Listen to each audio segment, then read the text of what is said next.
Hoje, eu creio que, se não 4 anos, quase 4 anos, vendo Isaías aqui às quintas-feiras. Legal, né? Eu me lembro quando eu comecei Isaías, eu falei, nossa, 66 capítulos, né? Mas Deus nos deu a graça é a graça de Deus, né, irmãos?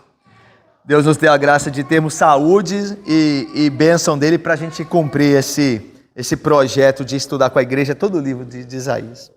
Bênção do Senhor mesmo, bênção do Senhor. Irmãos, vamos lá então. Isaías capítulo de número... Passou rápido. Isaías capítulo de número 66, de 15 a 24. Eu farei a leitura aqui e nós começamos, após a leitura, o estudo do texto, tá bom? Versículo 15. Porque eis que o Senhor virá em fogo, e os seus carros como um torvelinho, para tornar a sua ira em furor, e a sua repreensão em chamas de fogo.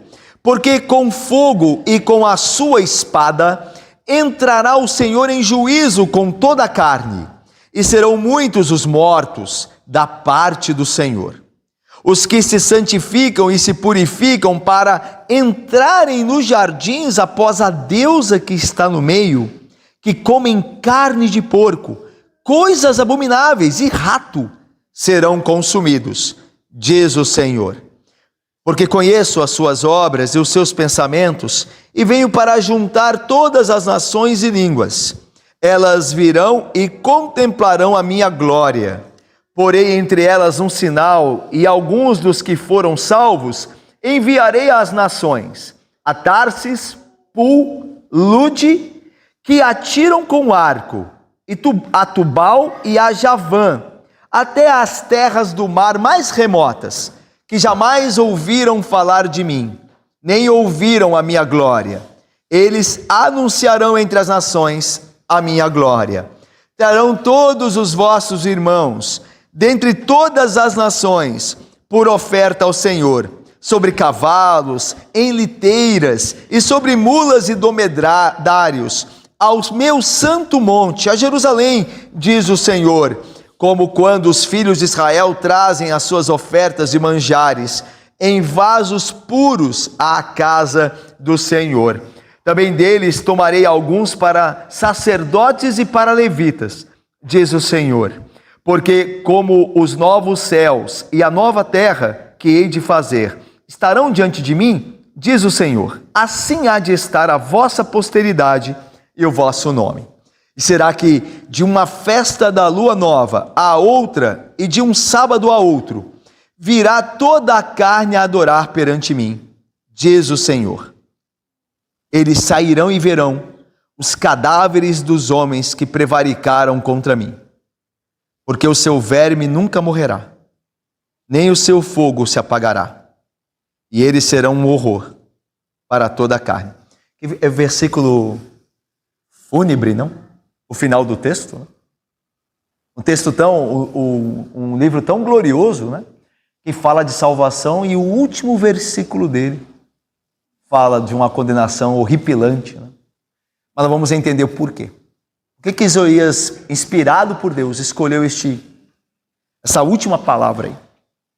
Irmãos, o tema da sessão que termina hoje, né?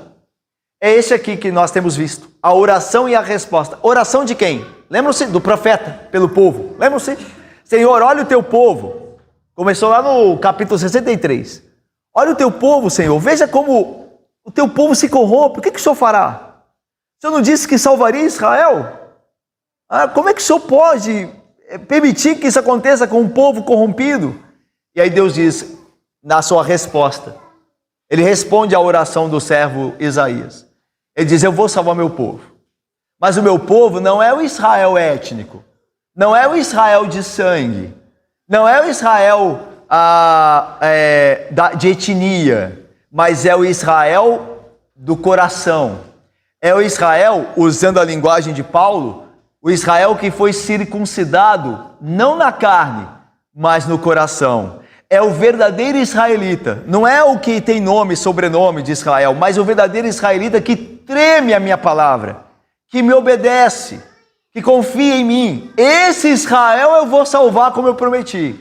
O restante, aqueles que se chamam pelo meu nome, mas seu coração está longe de mim, eu os destruirei. E aí Deus, então, na resposta, ele mostra que ele vai preservar o Israel verdadeiro, que nunca foi da carne, mas do coração, e vai destruir aqueles que se chamavam israelitas, se chamavam povo de Deus, mas eram falsos crentes. Então essa é a resposta de Deus, é isso que a gente tem visto aqui nesses últimos capítulos de Isaías. E aí Deus tem terminado o livro de Isaías com uma promessa de um novo céu e uma nova terra, como nós vemos aqui no versículo de número 22, porque como os novos céus e a nova terra certamente serão feitos por mim, eu hei de fazer, e estarão certamente diante de mim, assim também haverá um povo para habitar lá. Então, essa promessa de novo céu e nova terra, você viu durante esse trecho, 63 a 66, e você vê no final do livro uma referência, novamente Deus faz, a um novo céu e uma nova terra, aqui novos céus e nova terra. Bom, vamos ver aqui a introdução a essa parte final de Isaías. O livro chega ao seu final. Isaías fala da destruição dos falsos religiosos, a gente vai ver isso aí nos primeiros versículos, e a salvação de todo e qualquer um que crê e obedece ao Senhor. Veja que Isaías, aqui no texto que nós lemos, Deus vai dizer assim, eu vou, dos salvos de Israel, do remanescente fiel, eu enviarei eles para pregarem a outras nações. E de lá de outras nações virão os irmãos. Imagina, chamar os gentios de irmãos dos israelitas. Isso era impensado. Imagina Isaías falando isso na época dele. Gentios são nossos irmãos? Mas todo aquele que faz a vontade de Deus é irmão. Lembra de Jesus, quando ele estava lá na casa abarrotada de pessoas enquanto ele ensinava, e aí a mãe e os seus irmãos de sangue, por parte de mãe, né? Irmãos por parte de mãe, vieram procurar, lembra-se desse texto? Que um emissário chega a Jesus e diz, sua mãe e seus irmãos estão lá fora, querendo falar contigo. Aí o Senhor Jesus responde o quê? Diz, quem é a minha mãe e quem são os meus irmãos? Os que fazem a vontade de meu Pai. Essa é a minha mãe e os meus irmãos. Veja, nunca foi uma questão de sangue, nunca foi uma questão de etnia, certo? Os que fazem a vontade de meu Pai. Esta é a minha mãe e meus irmãos. Aí está a minha família, entre os que fazem a vontade de Deus, o meu Pai. Então veja, mesma ideia. Qualquer um, seja judeu, seja gentio, qualquer um que eu creia e obedeça é da família de Deus. É irmão do verdadeiro Israel. A gente vai ver isso. Por fim, o verdadeiro Israel, que é a igreja, porque nunca foi uma questão de sangue, é atraída a Deus, essa verdadeira igreja, por meio de um sinal. Diz aí um texto que Deus vai levantar um sinal. E esse sinal nós vamos ver que é a cruz de Cristo. É por meio desse sinal que os povos vão afluir para se achegar a Deus. A cruz é o caminho, né? A cruz de Cristo é o caminho. E esta igreja, salva por esse sinal, chamada de entre as nações por esse sinal, ela, ao mesmo tempo que ela está indo em direção ao novo céu e nova terra, ela está vendo a destruição dos ímpios. Tanto que no final do versículo 24 diz, eles sairão e verão os cadáveres dos homens que pecaram contra mim, diz o Senhor. É interessante, né? Quando chegar o dia de Cristo, do seu retorno, quando chegarem os novos céus e a nova terra, a igreja não só verá a sua exaltação, a sua glória que Cristo compartilha com ela, como também verá a condenação e a destruição dos maus. E é disso que Isaías está falando aqui nessa parte final aqui. Então, no por fim, irmãos, o que acontece aqui, Silvia?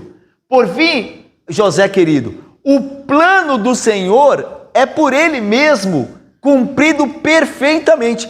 Isaías, no final do livro, vê o plano completo daquilo que Deus intentava fazer no início do livro. Quer ver? Vai comigo lá no capítulo 2, por favor. Lá no início do livro, capítulo 2.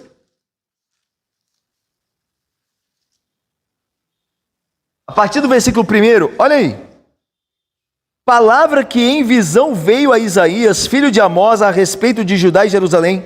Nos últimos dias acontecerá que o monte da casa do Senhor será estabelecido no cimo dos montes e se elevará sobre os outeiros, e para ele afluirão os povos.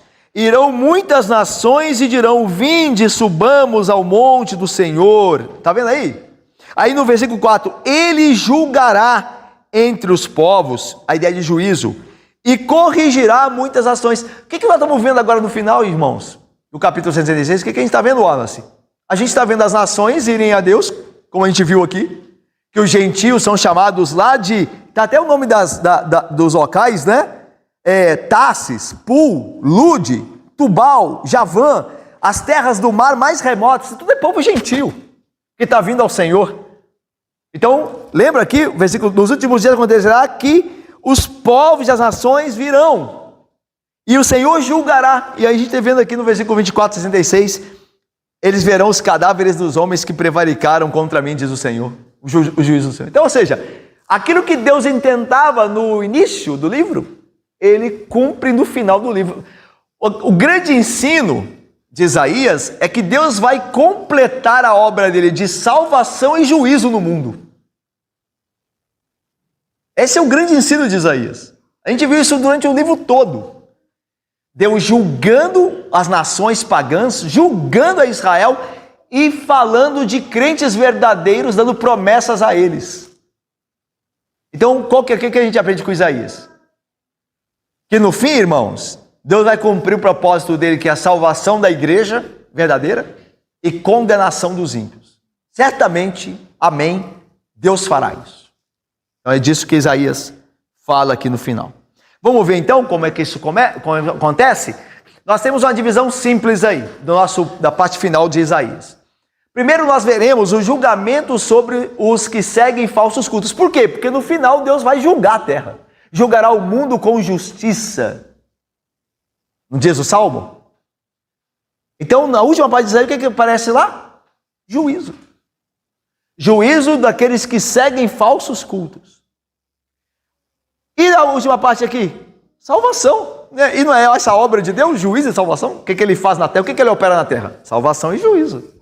Aí você tem uma comunidade universal, é contemplada pelo profeta como vindo a Deus, salvação dos gentios. Uma comunidade de irmãos é aceita em Jerusalém. Agora, com Cristo morrendo na cruz, não há mais muro da separação, como diz Paulo. Judeus crentes e gentios crentes se unem em um só povo, em uma só igreja, um só corpo, uma só esposa de Cristo. E por fim, uma comunidade que adora constantemente a Deus, que é o plano final de Deus, não é? O que Deus está fazendo? O que Deus está fazendo no mundo? Convertendo pessoas que Ele elegeu antes da criação do mundo, para no fim, eles o adorem, sendo novas criaturas, adorem em espírito e em verdade, sejam perfeitos como Ele intentou ser. Então essa é a ideia. O final do livro termina com uma adoração constante diante de Deus, que é isso que vai acontecer no final de todas as coisas. No novo céu e nova terra, nós adoraremos a Deus constantemente. Veja que Isaías está falando do fim, ok? Do intento de Deus desde o início e o fim, ok? Vamos lá então ver primeiro aí o julgamento sobre os que seguem falsos cultos, aqui falsos crentes, né? Olha aí. Porque eis que o Senhor virá em fogo, e os seus carros como um torvelinho. A torvelinho é um redemoinho, certo? Como se fosse um tornado, certo? Para tornar a sua ira em furor, e a sua repreensão em chamas de fogo. Versículo 16. Porque com fogo e com sua espada entrará o Senhor em juízo com toda a carne, e serão muitos os mortos da parte do Senhor. Então veja aí, irmãos, os ímpios serão destruídos, e o símbolo da destruição é fogo.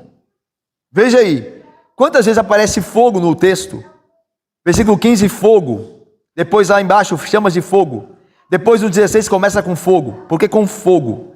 Fogo, meus irmãos, é um símbolo na Bíblia, ou de purificação, ou de destruição, fogo. Você lembra que os amigos de Daniel, né, foram lançados na fornalha para serem provados, a fé deles saiu de lá o quê? Refinada, eles foram provados. Então fogo é símbolo de purificação. Então Deus envia a tribulação para nós, né, um fogo da tribulação para nos purificar.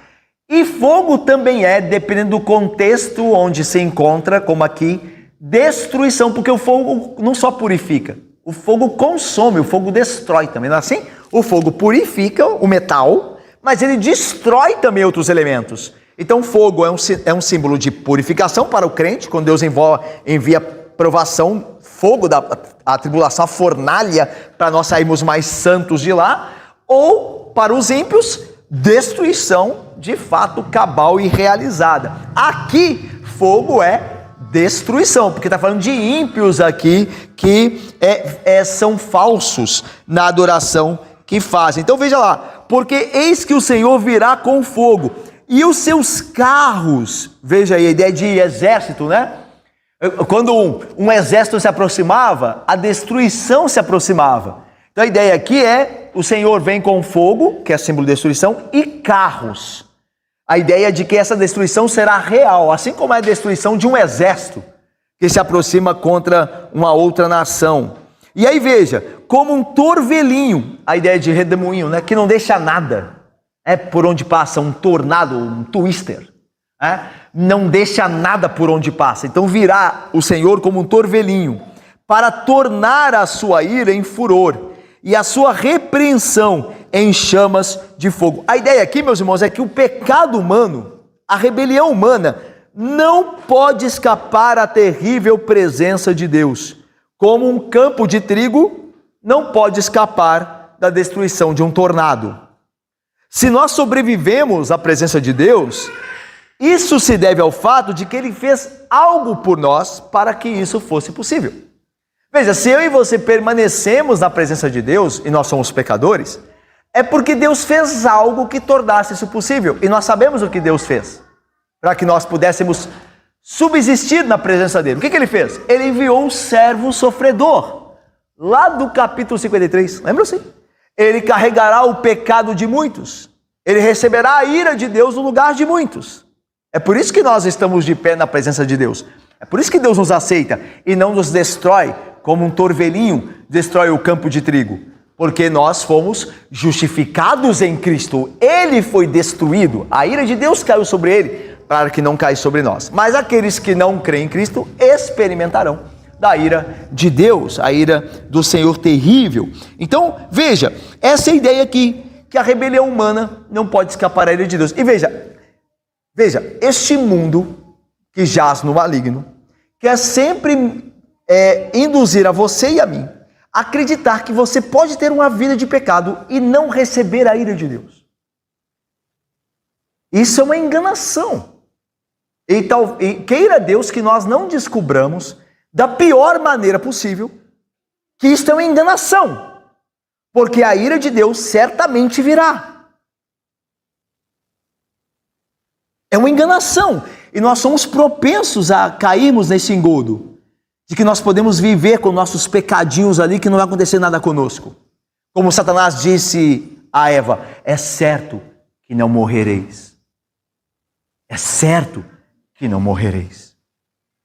E o mundo continua dizendo a nós, sugerindo a nós, que nós podemos viver como mundanos e ficar entre dois mundos, por assim dizer, na igreja, no mundo, na igreja, no mundo. Domingo, sou crente, durante a semana eu sou um pior dos mundanos. E tudo vai ficar bem. Não irá. Não irá. Certamente não irá. Porque a ira do Senhor virá como fogo, como um turbilhão. E o Senhor transformará a sua ira em chamas de fogo e destruirá. E olha o versículo 16. Porque com fogo e com a sua espada. A ideia de espada aqui traz a ideia, o princípio judicial. Irmãos, Deus não é um Deus que é colérico, digamos assim, e ele perdeu o controle lá e vai sair destruindo tudo porque está com muita raiva. Deus é um juiz. E a destruição que ele trará ao mundo ímpio, e aqueles que vivem como ímpios, é justa, é a paga dos pecados. Por isso o símbolo aqui é espada.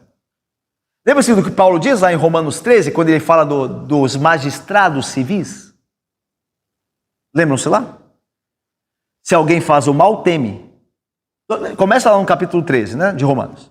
Porque toda autoridade, todo magistrado procede de Deus e que resiste à autoridade, resiste ao próprio Deus, porque as autoridades civis foram instituídas por ele. Certo? Está lá. Aí diz assim, queres o louvor da autoridade? Fazes o bem. E terás o louvor, faz o bem, e terás o louvor dela. Se fizeres o mal, teme, porque não é sem motivo que traz o quê? A espada, diz lá o texto. A espada. A ideia de justiça, de um tribunal, a autoridade, o magistrado, trará a espada a quem faz o mal. É por isso que não é errado quando um policial mata um bandido. Quando o bandido está ameaçando de morte alguém, o bandido recebe um tiro policial. Não é errado, está certo o policial. Por quê? Porque é ministro de Deus para punir quem faz o mal. Diz a Bíblia lá. Diz Paulo. Então, irmãos, o ponto aqui é que Deus não é um Deus que está descontrolado. É um Deus iracundo. Não, é um juiz. Um juiz que dará àqueles que quebraram a lei e não se arrependeram e não confiaram naquele que cumpriu a lei, o merecido. Deus não está fora do controle. Ele vai estabelecer a justiça, a sua espada. Então Deus não é o Deus iracundo que, embora deve ser temido, obviamente, mais do que todas as coisas, mas é um justo juiz. Ok? Então, com a sua espada entrará o Senhor em juízo. Está vendo a ideia de justiça aqui? Em juízo com toda a carne. Alguns teólogos, tentar ser breve aqui, alguns teólogos acham que Deus entrando em juízo contra toda a carne aqui, é melhor. Alguns teólogos acham que esse texto se refere à destruição de Jerusalém, lá no ano 70, depois de Cristo. O imperador, né, o Tito, imperador romano. Ele general, depois se tornou imperador. Anos 70, primeiro século. Roma invadiu Jerusalém, destruiu tudo, destruiu o templo. Alguns acham que essa profecia se refere àquela destruição, que Deus vai destruir. Então. Mas não é. Por que não? Porque o termo toda a carne aqui dá a ideia de algo mais abrangente do que uma destruição apenas de judeus. Ok? Toda a carne não é só judeus. Toda a carne está falando da humanidade, de homens, de todas as nações. Então esse juízo aqui não é aquele juízo do ano 70. Agora veja, o juízo do ano 70 é um embrião desse juízo maior que virá. Aliás, todo juízo da história bíblica, lembra lá? Egito, Babilônia, com Ciro, que foi enviado para julgar, Jerusalém no ano 70, todos esses juízos são embrionários, eles são demonstrações menores, mas que carregam o princípio daquela destruição e juízo que virá no fim sobre toda a terra por meio do Senhor Jesus Cristo, que é o juiz, que Deus estabeleceu como um varão que há de julgar o mundo. Ok? Então quando fala toda a carne aqui, está falando mais do que judeus. O tema aponta para algo mais abrangente. Então Isaías está vendo mais do que o ano 70, embora o ano 70 é uma demonstração menor de um juízo de Deus, maior que virá sobre, não só sobre os judeus, mas sobre toda a carne. E aí veja, e serão muitos mortos da parte do Senhor. Isso combina, né, com os poucos salvos. Lembram-se? E os muito perdidos, condenados. Jesus vai falar, apertado é o caminho. Então, irmãos, não nos surpreendamos, hein? Se naquele dia houver um grupo bem menor, e haverá um grupo bem menor. Um teólogo diz o seguinte, nas nossas igrejas, é bem possível, nas nossas igrejas evangélicas, que a maior parte dos frequentes, né, delas não esteja no céu. É bem provável. Bem provável. Você reuniu o povo evangélico, a maior parte ia para o inferno. Porque poucos são escolhidos, muitos chamados, poucos escolhidos. Apertado e estreito é o caminho, poucos os que entram por ele. Largo é o caminho, espaçoso para a perdição, e são muitos os que transitam por ele. Então, muitos serão os mortos da parte do Senhor. Certo? Lembrando que a multidão dos salvos é uma multidão, mas em comparação aos perdidos, ela é nada. Ela é diminuta. Os salvos serão no céu, como diz Apocalipse, uma multidão de gente. Mas se comparar com os perdidos, são poucos. Os salvos são poucos. É bem possível que muitas pessoas que frequentam a igreja não estarão no céu, vão ao inferno. Queira Deus que nenhum de nós aqui. Mas não seria surpresa se houvesse. Não seria surpresa, não. Versículo 17. Os que se santificam, parece que está falando de crente aqui, mas não é não, viu? Os que se santificam, porque santifica é coisa de crente, né? Os que se santificam e se purificam para entrarem nos jardins após o quê? Após a deusa, olha, que está no meio, que comem carne de porco. Lembra que a lei proibia? A lei dietética dos judeus, comer carne de porco? Então a ideia aqui é que eles estão quebrando a lei lá de Israel, a lei antiga de Israel. Os judeus não podiam, lembra-se da dieta dos judeus, que era proibido. É óbvio que aquilo era um sinal, né? Por que não podia comer carne de porco? Porque a ideia do porco como animal imundo significa algo impuro em você.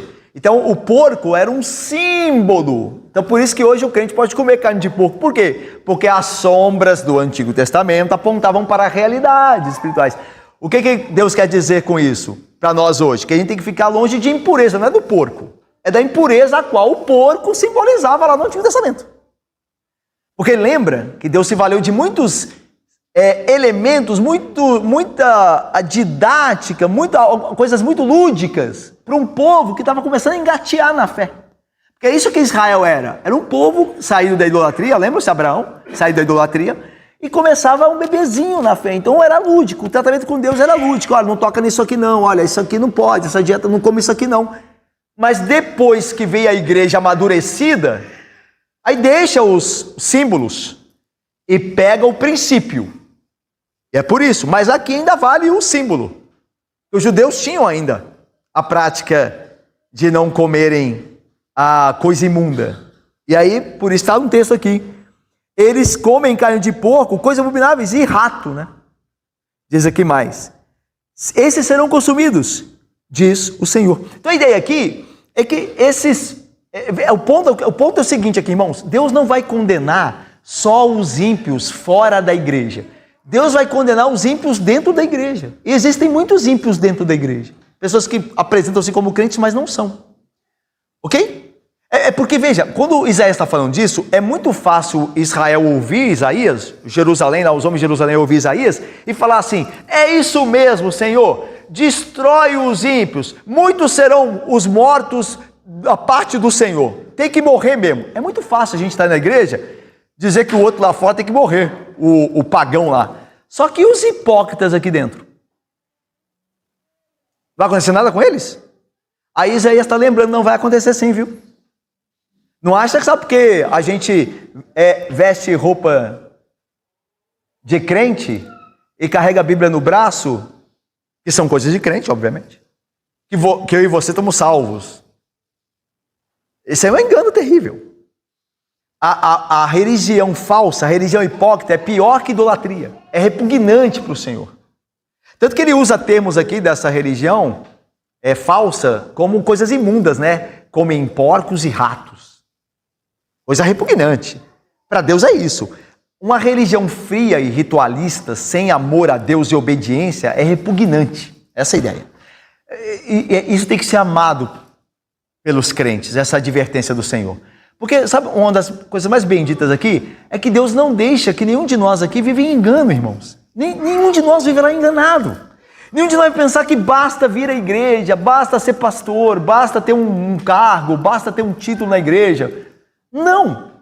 Jamais bastará se não houver vida real, amor a Deus, santidade, obediência, luta contra o pecado, luta ferrenha, ao ponto de Paulo expressá-la, dizendo: eu esmurro o meu corpo e o reduzo, eu bato, é como se eu batesse em mim mesmo, arrancasse os meus cabelos para não pecar. Esse tipo de fé é que alcançará de fato o céu, pela graça de Deus que dá esta fé a todo aquele que Ele ama, Ele elegeu para a vida. Mas é desse tipo, nada menos do que isso. Nada menos do que isso. A vida cristã não é um passeio, que a gente está aqui passeando. É uma luta. É um combate. Um sério combate. E nessa luta, nessa batalha do dia a dia, muitos mortos ficam para trás. Muitos mortos e feridos. Aí Jesus diz: correi de tal modo, através do apóstolo ele diz isso, correi de tal modo que alcanceis o prêmio. Corram de tal modo que vocês alcancem. A corrida não é fácil. Corram de tal modo que vocês alcancem o prêmio. Porque não é um passeio. Certamente não é um passeio. Nós estamos numa batalha e esta batalha quem luta é o Senhor. E Ele destrói os hipócritas dentro do seu povo. Então a ideia é essa. Eles se santificam, eles se separam, se preparam, se purificam para entrar em gente. Até que você acha que eles estão fazendo coisa de crente, né? Eles se santificam, se purificam, então você olha assim, deve ser crente. Mas aí fala assim, para entrarem aonde? No templo? Não, não é templo. Porque tinha que ser templo, certo? Porque tinha um templo. Para entrarem lá, as pessoas se purificavam, se santificavam. Mas não é templo, são jardins. Mas o que aconteceu nos jardins, nas religiões pagãs daquele tempo? Cultos de orgia. Eles faziam orgias, sexo, debaixo de árvores. Por quê? Porque árvores eram um sinal de fertilidade. Então esses crentes, eles praticavam imoralidade durante a semana. Eles se preparavam para isso. Eles pareciam crentes porque estavam se santificando e se purificando. Mas você pensava que para ir para a igreja? Mas não tinha nada a ver com a igreja. Nunca teve nada a ver com a igreja. É para praticar imoralidades. E as coisas que fazem são terríveis. São repugnantes. E é sobre esses que Deus vai, de fato, enviar a sua ira. Ok? Esse aviso aqui é sério. Mas Isaías vai voltar dele lá no final do texto. Vamos agora para a parte B. Ao contrário dos ímpios que serão destruídos, a comunidade universal, ela é agora contemplada. Olha aí. Versículo 18. Porque, alguém lê para mim, versículo 18 e 19, por favor? Meu irmão, por favor.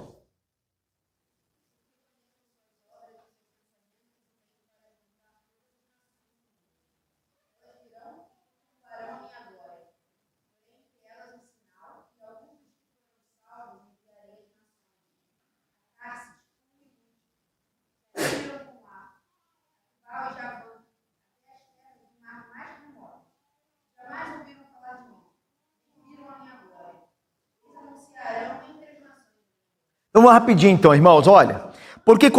Deus diz assim, porque conheço as suas obras e os seus pensamentos. Lembram-se que Deus conhece a obra do justo, Ele conhece o caminho do justo, mas o caminho do ímpio? Perfeito. Lembram-se? Então a ideia de eu conheço as tuas obras e os seus pensamentos, é a ideia de que agora Deus para de falar dos ímpios, aqueles falsos crentes, a quem Ele vai destruir. Ele vai destruir só os ímpios lá fora, Ele vai destruir os ímpios também que vivem dentro da igreja. Mas agora ele olha para o seu povo, aquele povo que ele conhece as obras. É interessante a importância das boas obras, porque as boas obras não salvam, mas elas confirmam a fé que salva. Todo aquele que crê, que recebeu fé salvífica, pratica boas obras. Então as boas obras são a evidência da fé salvífica, da importância delas. Elas não salvam. Eu não sou salvo nem você porque nós fazemos boas obras. Mas nós fomos salvos para as boas obras. E todo aquele que é salvo fará a boa obra de Deus. Então por isso conheço as tuas obras. Ok? E seus pensamentos. E aí Deus continua. E veio para ajuntar todas as nações e línguas. Elas virão e contemplarão a minha glória. É interessante que o Israel étnico, ele contemplou no Antigo Testamento por várias vezes a glória de Deus.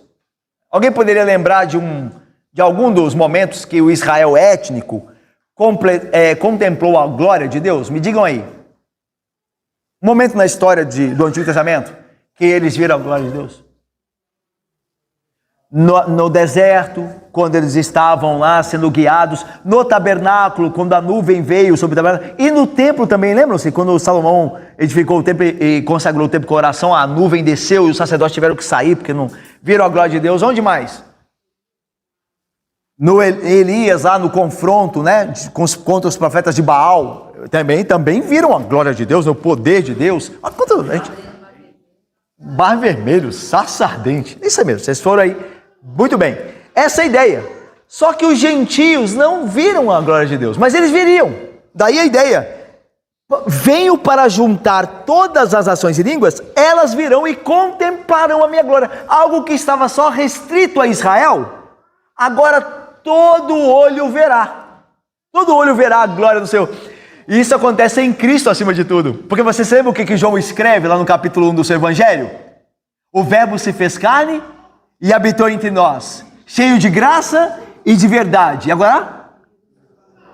E vemos a sua glória, glória como o único Filho de Deus, o Pai. Então é em Cristo que os gentios veem a glória de Deus. E obviamente, naquele dia do retorno de Cristo, em que verão novamente, como jamais viram. E nós também veremos. Então, ele está juntando a ideia. Agora veja, versículo 19: porém entre elas, as nações, um sinal. É bem possível, meus irmãos, que esse sinal seja a cruz de Cristo. A gente pode entender esse sinal como a cruz de Cristo que atrai as nações? Sim. Olha o que Jesus vai dizer sobre a morte dele na cruz. Lá em João, o Evangelho, nós já passamos por esse texto, vou lembrá-los aqui. Olha só o que Jesus diz: chegou o momento de ser julgado este mundo, e agora o seu príncipe será expulso. E agora veja. E Jesus continua: e quando for levantado da terra, é uma referência à cruz. Ele é colocado no crucifixo, na cruz, e levantado da terra. Quando eu for levantado da terra, atrairei todos a mim mesmo. Aí João faz um comentário, o apóstolo. Isto dizia, significando de que gênero de morte estava para morrer. Está falando da cruz. Quando eu for levantado, atrairei todos a mim mesmo. Agora no Isaías você vê assim, Deus falando assim: e vou dar a essas nações, a quem chamo, um sinal, e elas virão. Aí Jesus diz: eu na cruz atrairei todos a mim mesmo. O sinal é a cruz de Cristo. Tá?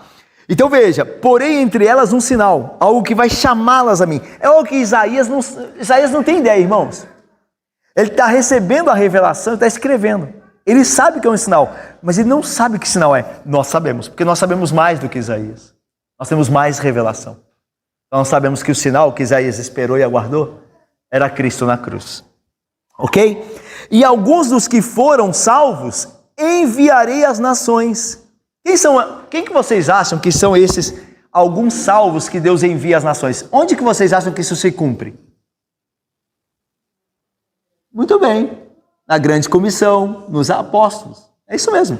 E alguns dos salvos daquele Israel étnico, os apóstolos eram do Israel étnico, mas eram crentes verdadeiros, era o verdadeiro Israel lá, e enviarei alguns dos salvos às nações. É isso que acontece em Atos, irmãos. Deus está cumprindo em Atos, os apóstolos estão saindo. Veja como Deus é fiel. Irmãos, soberano e fiel, um dos ensinos mais importantes de Isaías é esse, que a gente sai daqui hoje à noite sabendo disso, relembrando isso e guardando isso no coração. Deus é soberano e fiel. Ele prometeu aqui há muitos séculos antes. Em Atos, ele vai cumprir, e tem cumprido até hoje, enviando os salvos às nações, os missionários, a chamarem pelo sinal, que é a cruz de Cristo, é o Cristo crucificado. Lembra quando Paulo vai pregar aos coríntios? Eu nada quis saber, coríntios são gentios, né? Eu nada quis saber entre vós outros, a não ser isto. O que é mesmo? Cristo crucificado. Lembram-se? É o sinal. E é o que Paulo estava fazendo lá, é o que Isaías disse aqui, Deus estava falando que ia fazer. Ok? Ia enviar salvos a chamarem os gentios a Cristo. E aí veja, enviarei as nações. Aí vai falar de algumas nações, né? Citá-las por nome, né? Tarsis, que é a Espanha. Pul e Lud é um local que os estudiosos não chegam a uma definição onde seja exatamente. Alguns acham que é África aqui, tá? Que atiram com o arco. É legal que o versículo da missão Kaiowá é este, né? Já viram? Eu não sei se ainda tem um cartaz da missão Kaiowá ali atrás, tem? Eu não sei se tem. Mas tinha um cartazinho da missão Kaiowá ali, pode ver lá, o versículo que está lá é esse aqui. Enviarei salvos as nações que atiram com o arco. E a missão Kaiowá é o trabalho entre os indígenas. É óbvio que esse texto aqui pode ser aplicado lá, irmãos. Não está errado não, porque é isso que está acontecendo. Mas no texto, o que ele quer dizer mesmo é o seguinte... Não é um dia, o texto, Isaías não falou da missão Kaiowá, né? Propriamente, né? Se eu fosse pregar lá no culto da missão Kaiowá, eu ia usar esse texto aqui. Irmãos, olha, Isaías profetizou a missão Kaiowá, viu? Mas, veja, irmãos, Lucinete e Lismar e Pebiter Vanildo, serve também para a missão Kaiowá, porque o princípio é esse, está enviando gente para pregar para não crentes, né? Pessoas que não ouviram o evangelho ainda, é claro que serve. Mas o ponto aqui é que Deus vai enviar os seus discípulos, os seus apóstolos e missionários para lugares perigosos. A ideia é essa, que atiram com arco. Se atirar, você está querendo acertar alguém. Você querendo acertar algo. Então a ideia é de que eles irão, mesmo que a lugares perigosos, para falar de Cristo. E aí você vai para Atos, você vê Paulo sendo preso, quase morto, apedrejado, os discípulos sendo martirizados. Essa é a ideia. O arco aqui representa perigo.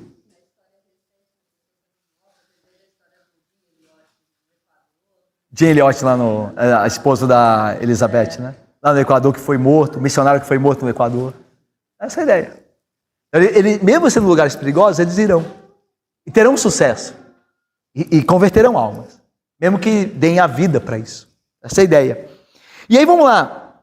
A Tubal e Javã, que é Grécia, tá? Provavelmente Grécia. Então a ideia aqui, meus irmãos, não é propriamente pensar nos lugares, mas a ideia é da diversidade de lugares distantes de Jerusalém. Tanto que o final do versículo diz, até as terras do mar mais remotas, as terras mais distantes, ok? Que jamais ouviram falar de mim, nem viram a minha glória. Eles anunciarão entre as nações a minha glória. Vamos lá, versículo 20. Começando aqui a segunda parte. Então, primeiro uma igreja... Viram aí? Ficou tranquila essa questão? Ô, Sofia e Valdir? O caráter universal da comunidade? Todos os povos de terras distantes, que atiram com arco, eu vou enviar os meus salvos para lá e vão pregar. Então, a comunidade, a igreja de Cristo é universal nesse sentido. É Deus chamando... Nunca foi só Israel étnico. Nunca foi, porque você está vendo isso aqui no Antigo Testamento.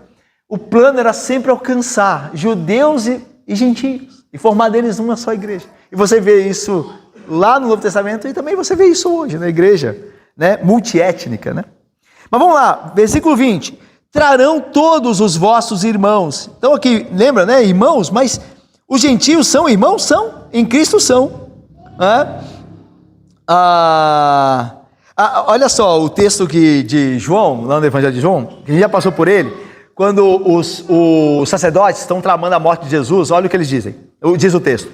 Caifás, porém, um dentre eles, sumo sacerdote naquele ano, advertiu-os, dizendo, vós nada sabeis, nem considerais que vos convém que morra um só homem pelo povo, e que não venha a perecer toda a nação. Caifás está dizendo assim, olha, vocês não perceberam ainda que esse Jesus tem que morrer? Esse Jesus está dividindo a nossa nação. Então não convém que morra um homem só para uma nação ficar de pé? Ou vamos deixar ele dividir a nação? Esse argumento é forte, né? É ímpio, mas é forte. Ele é forte. É que nem mais alguém pecou na igreja e aí você tem que tratar, mas não trata não para a gente ficar unido, deixa isso quieto, deixa... Vamos ver, né, que essa ideia de unidade, né? Mas lembre-se, unidade em pecado é maldita. E a guerra pela verdade é bendita. Lembre-se disso. Guerra pela verdade. Não é guerra por interesse meu, de ninguém. Pela verdade de Deus. Essa é bendita. E a unidade no pecado é maldita. Esse negócio de, o importante é a unidade. Depende em quê? O importante é a gente estar unido. Em que? Essa pergunta é importante. Em que? Depende. Mas se todo mundo está unido em pecado, é ruim, não é bom. Né? Unidade não é o valor máximo. Nem unidade, nem liberdade. Né? Liberdade é importante, mas não é o valor máximo. Dê liberdade aos imorais. Não será bom, será? Dê liberdade aos ímpios, aos devassos, aos perversos. Então, liberdade não é um valor absoluto. Depende.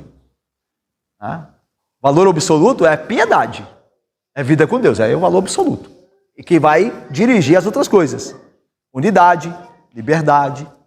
O valor absoluto é piedade. O mais importante é piedade. Com ela, tudo vem de bom. Sem ela, nada é bom. Nem unidade, nem liberdade. Ok? Então vamos lá. Aí continua. Ora, olha o que João comenta da frase de Caifás. Que ele falou, convém que um homem morra por toda a nação.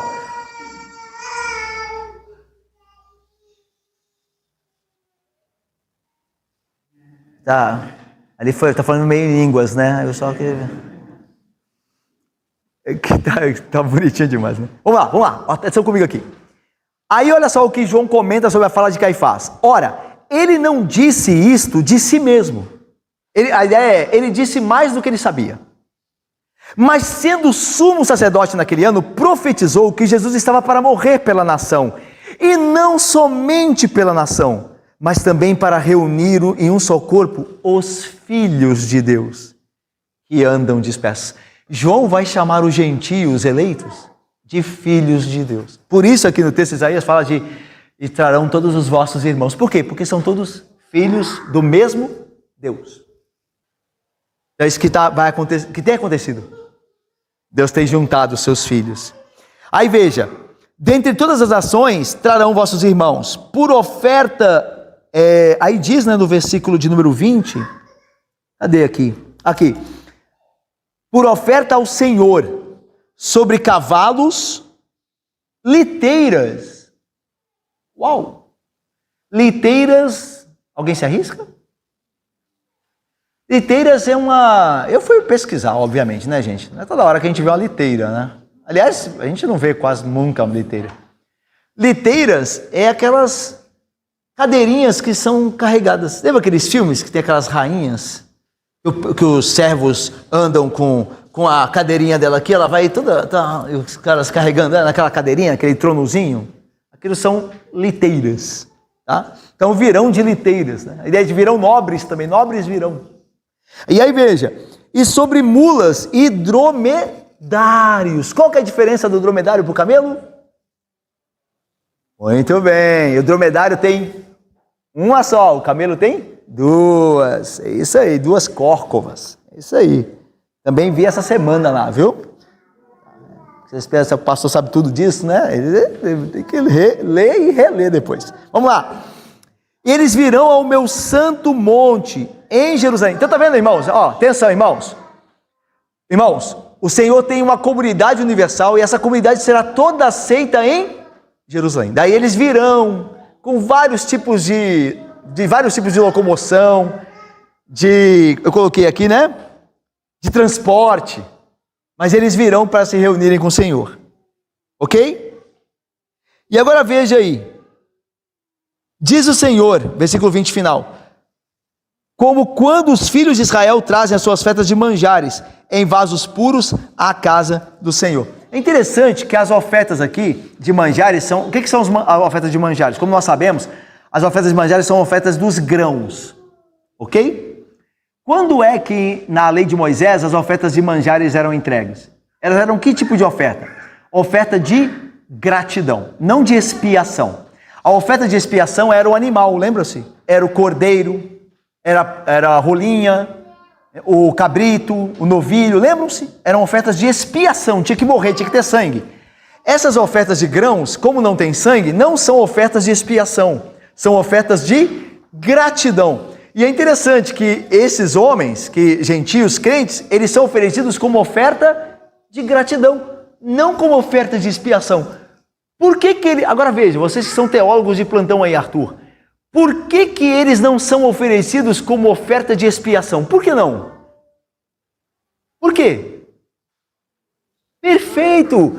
Porque Cristo é a expiação deles. Cristo é a oferta. Não precisa mais deles morrerem. Eles não são salvos porque eles vão fazer algo, porque eles vão se entregar. Não, Cristo já se entregou, já os salvou. Eles têm que agora serem gratos. Por isso é a oferta de manjares. Eles serão como oferta de gratidão. Legal, né? Você não precisa fazer mais nada para ser salvo.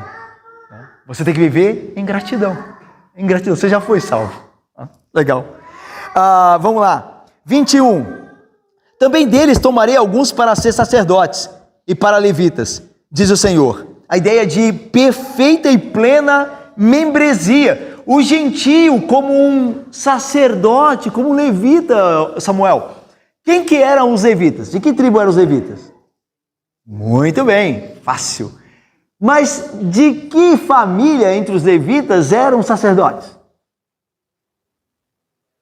De Arão. Muito bem, Samuel. De Arão. Então veja, era restrito, Bruna. Os levitas eram da tribo de Levi e os sacerdotes de Arão. Só que os gentios, agora Deus diz, eu vou tomar alguns deles para serem levitas e sacerdotes. Ou seja, plena membresia. Não é assim, uma casta melhor do que a outra. Não, vocês veem, mas os levitas são melhores que vocês, hein? Arão é maior que vocês. Não, todos são sacerdotes de Deus. Daí a doutrina da reforma protestante que ela trouxe, a doutrina bíblica que ela fez vir novamente, que é o sacerdócio universal dos crentes. Então a ideia é a seguinte, você é um contador, você é um engenheiro, crente, você adora a Deus tanto quanto o seu pastor. O seu pastor não é alguém que Deus ama mais porque ele é pastor. Não. Você é tão amado por Deus e tão crente, se você for obediente, quanto é o seu pastor. Porque os crentes, em tudo que eles fazem, sendo lícito, para a glória de Deus, eles são adoradores, estão adorando a Deus, estão servindo a Deus. Ok? Então a ideia de sacerdócio real, plena membresia, certo? O pastor não é maior no sentido de ser mais amado por Deus ou ter mais do Espírito de Deus, não. É claro que ele é uma autoridade de Deus e tem lá, né, obviamente, as questões que lhe dizem respeito. Mas em termos de receber de Deus mais amor, mais Espírito, mais fé, não tem nada disso. Todo crente é um sacerdócio a serviço de Cristo Jesus. Né? Vamos terminar? Agora sim? Deixa eu ver a hora aqui só. Olha lá. Então, a gente viu que os ímpios serão destruídos. E aí o que sobra? A comunidade dos crentes, que é universal, ela será uma comunidade que é aceita já pelos judeus convertidos. Então, o nosso pai quem que é? Nosso pai é Abraão. Nós somos irmãos de Paulo. Nossa irmã é Sara, nossa mãe é Sara. Ou seja, não é como Deus não trata com a igreja e Israel. Israel e a igreja é uma coisa só. É o povo de Deus. Daí vou tomar uns gentios e vou fazer eles sacerdotes e levitas. Mas como? Eles são gentios? Não, mas não tem mais disso. É um povo só. Ok? Para terminar então, essa comunidade, por fim, ela foi reunida e ela foi tornada plena em sua membresia para uma adoração contínua. Olha que legal isso aí no final. E será, vamos ler juntos, 23? E será que de uma festa da lua nova a outra, e de um sábado a outro, virá toda a carne a adorar perante mim? Então, olha que legal, irmãos. Agora, a descendência é a humanidade redimida que desfruta da nova criação, que diz o versículo 22, né? Porque como os novos céus e a nova terra, que hei de fazer, estarão diante de mim, diz o Senhor, assim há de estar a vossa posteridade e o vosso nome, né? A ideia de posteridade aqui é a posteridade dos santos. Lembra lá de Isaías 53? Lá em Isaías 53 diz assim, depois da morte do Senhor Jesus Cristo, diz assim, todavia ao Senhor agradou moê-lo, o servo, o sofredor que é Jesus, fazê-lo enfermar. Quando der ele, o Senhor Jesus, a alma como oferta pelo pecado, verá a sua posteridade, a sua descendência e prolongará os seus dias. A ideia é a seguinte, quando o Senhor Jesus, que é o servo sofredor de Isaías 53, der a sua alma como oferta, ele verá um povo que vai nascer disso. Dessa oferta vai nascer um povo, que são os crentes, nós que cremos no sacrifício dele. É a posteridade dele. Ele verá a sua posteridade, os filhos que Deus deu a ele.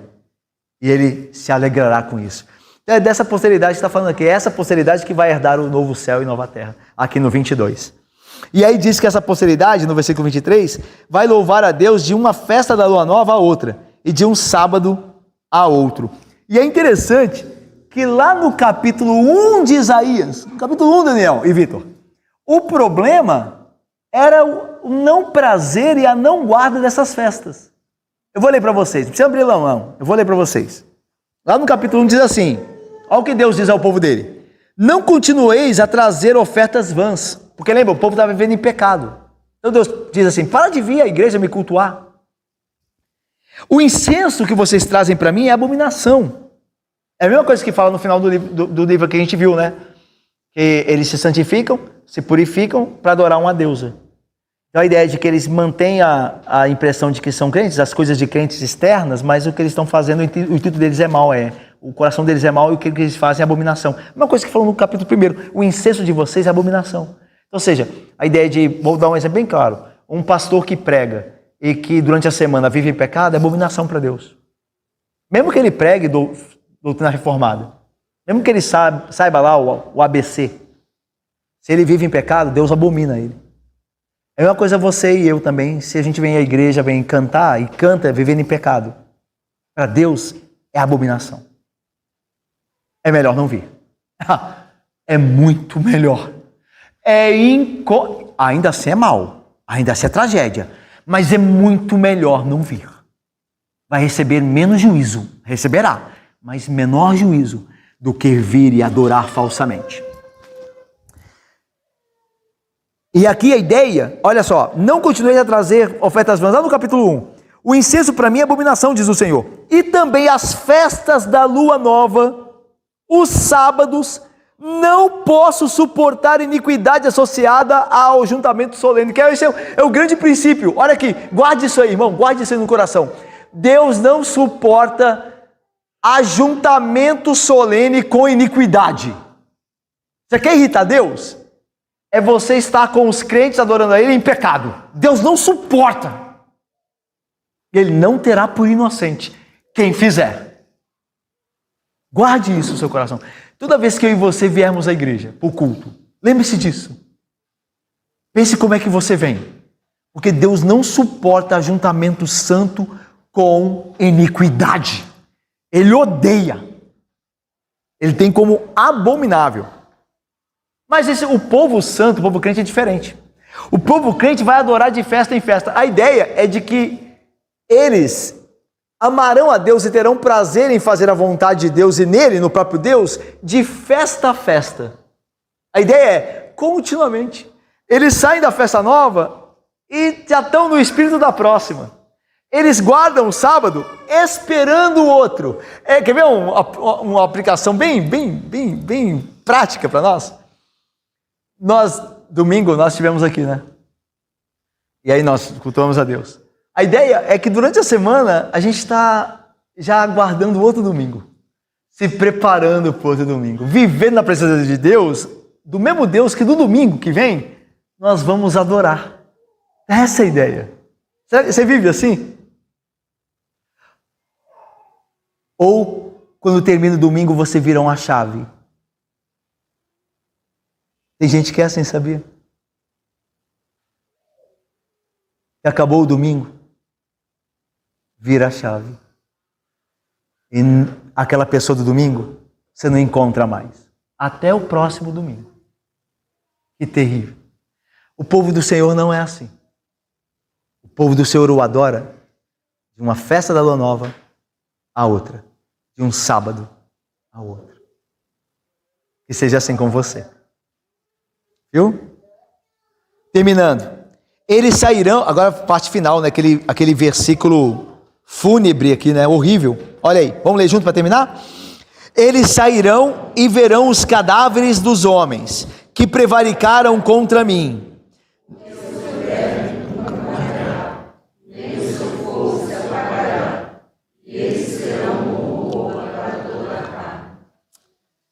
Eu vou terminar com um teólogo, abre aspas. Se as visões da soberania divina, em todo o livro de Isaías, as visões sobre a vinda do rei justo, o amor do servo sofredor, que carrega os pecados, a visão de um guerreiro ungido, que liberta o seu povo. E a gente viu tudo isso em Isaías, todos esses quadros benditos. Se nada disso é suficiente para conduzir-nos a Deus e a uma vida de obediência, então talvez as terríveis e inequívocas recompensas da desobediência levem nosso coração rebelde e inconstante a tremer diante da palavra do Senhor. Então o que o teólogo diz é o seguinte: se tudo o que foi visto em Isaías, toda a glória de Cristo, toda a soberania divina, todo o amor de Deus, todo o seu poder, não te levar à obediência, então talvez a perspectiva de um horrível juízo possa fazer algo por você. E é por isso que Isaías termina assim como termina. Ele termina dizendo: enquanto os santos sairão à presença de Deus, à reunião com Ele e com seu povo, eles verão os cadáveres dos homens que pecaram contra Deus. Veja, o que eles recebem é justo, irmãos. Eles prevaricaram contra o Senhor. Deus não está sendo mal com eles, nem injusto. Deus está sendo justo. Eles prevaricaram, eles pecaram e não se arrependeram. Porque o seu verme, lembram-se desse texto? Jesus vai citá-lo, lembram-se? Lá do Geena, o lugar onde o verme não morre e o fogo não se apaga. E eles serão um horror para toda a carne, né? O juízo divino, no fim, e você não sabe quando será o fim, né? O seu fim e o meu fim pode ser hoje, né? Ou amanhã. Não sabe, né? Mas é terrível, né? O destino para aqueles que viveram a vida longe de Deus e aqueles que viveram dentro da igreja uma vida longe de Deus.